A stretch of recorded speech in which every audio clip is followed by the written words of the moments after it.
नमस्कार। हम सब जानते हैं कि मंदिरों में देवी देवताओं की पूजा होती है ना? लेकिन क्या कभी ये सोचा है कि एक जानवर, हाँ, एक जानवर, उसे भी भगवान का दर्जा मिल सकता है? आइए, आज इसी दिलचस्प रहस्य को सुलझाते हैं और जानते हैं कि आखिर हिंदू धर्म में कुत्तों को इतना पवित्र क्यों माना जाता है। चलिए शुरू करते हैं। चलिए इस सफर की शुरुआत करते हैं एक बहुत ही पवित्र शब्द से, तथास्तु, जिसका मतलब है ऐसा ही हो। ये हमें एक तरह से तैयार करता है कि हम इस गहरे विषय को खुले मन से समझ सकें।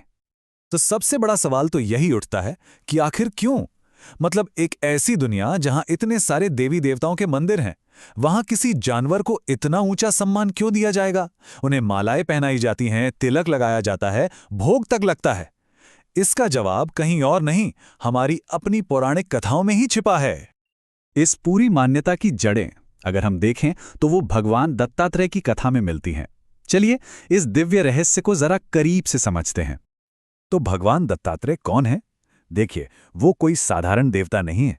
उन्हें त्रिदेवों यानी ब्रह्मा, विष्णु और महेश का एक मिला-जुला अवतार माना जाता है। उनका स्वरूप आप कह सकते हैं ज्ञान और दिव्यता का एक संगम है। और यहीं पर एक बहुत ही दिलचस्प बात सामने आती है और वो है संख्या 4। जब भी भगवान दत्तात्रेय को दिखाया जाता है, उन्हें हमेशा 4 कुत्तों से घिरा हुआ ही दिखाया जाता है। और एक बात साफ कर दूं, ये कोई मामूली कुत्ते नहीं है। तो इसका मतलब क्या है? ये एक बहुत ही गहरा प्रतीक है। ये 4 कुत्ते असल में हिंदू धर्म के 4 सबसे बड़े स्तंभों यानी हमारे 4 वेद, ऋग्वेद, यजुर्वेद, सामवेद और अथर्ववेद को दर्शाते हैं। पर सवाल उठता है, कुत्ते ही क्यों? शायद इसलिए क्योंकि उनका स्वभाव वेदों के सार से कितना मिलता जुलता है। वफादार, हमेशा चौकन्ने और हमेशा रक्षा करने वाले। सोचिए, जैसे वेद धर्म की रक्षा करते हैं, ठीक वैसे ही ये श्वान भगवान के ज्ञान के संरक्षक हैं। और हाँ, ये सिर्फ कोई पुरानी कहानी बनकर नहीं रह गई है। आज भी अगर आप महाराष्ट्र के गाणगापुर या नरसोबावाड़ी जैसी जगहों पर जाएंगे, तो वहाँ कुत्तों को भोजन कराना ये खुद भगवान दत्तात्रेय को भोग लगाने के बराबर माना जाता है। ये परंपरा आज भी जिंदा है और निभाई जाती है। अच्छा, भगवान दत्तात्रेय की इस कहानी से अब जरा आगे बढ़ते हैं और एक ऐसे त्योहार के बारे में जानते हैं जो पूरी तरह से कुत्तों के सम्मान में ही मनाया जाता है। नेपाल में दिवाली के समय कुकुर तिहार नाम का एक त्योहार होता है। इस दिन कुत्तों की पूजा की जाती है। क्यों? क्योंकि उन्हें यमराज का दूत माना जाता है, भगवान भैरव का वाहन और स्वर्ग के दरवाजों का रक्षक भी। और महाभारत की वो कहानी तो हम सबने सुनी ही होगी, कैसे एक कुत्ता ही धर्मराज युधिष्ठिर के साथ बिल्कुल अंत तक स्वर्ग तक गया था। इस दिन ना, हर एक कुत्ते के साथ, चाहे वो गली का हो या घर का, उसके साथ भगवान जैसा बर्ताव किया जाता है। उन्हें फूलों की माला पहनाई जाती है, उनके माथे पर तिलक लगता है और उन्हें उनका पसंदीदा स्वादिष्ट भोजन खिलाया जाता है। ये त्योहार असल में वफादारी और दोस्ती का जश्न है।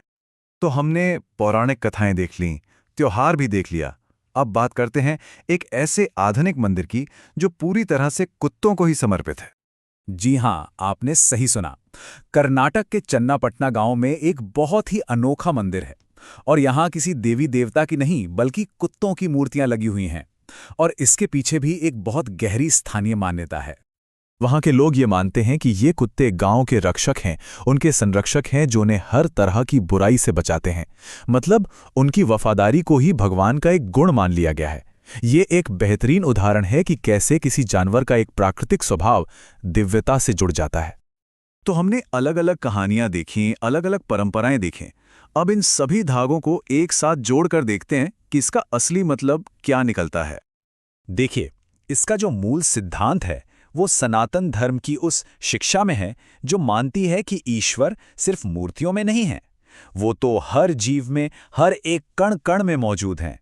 सनातन धर्म यानी वो शाश्वत नियम जो पूरी सृष्टि को संभाले हुए है।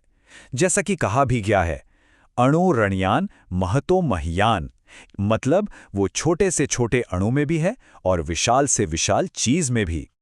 तो चाहे वो भगवान दत्तात्रेय के साथ वेदों के प्रतीक के रूप में हो या यमराज के दूत बनकर, कुत्ते हमेशा से हमारी आध्यात्मिक यात्रा का एक बहुत जरूरी हिस्सा रहे हैं। वो हमें वफादारी, बिना किसी शर्त के प्यार और सुरक्षा का पाठ पढ़ाते हैं।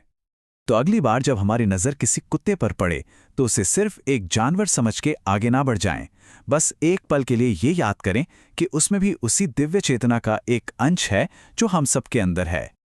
क्या किसी के घर में भी कोई ऐसा वफादार साथी है? अगर हाँ, तो अपनी इस भावना को हमारे साथ साझा कीजिए। नीचे कमेंट्स में जय दत्तात्रेय जरूर लिखिएगा।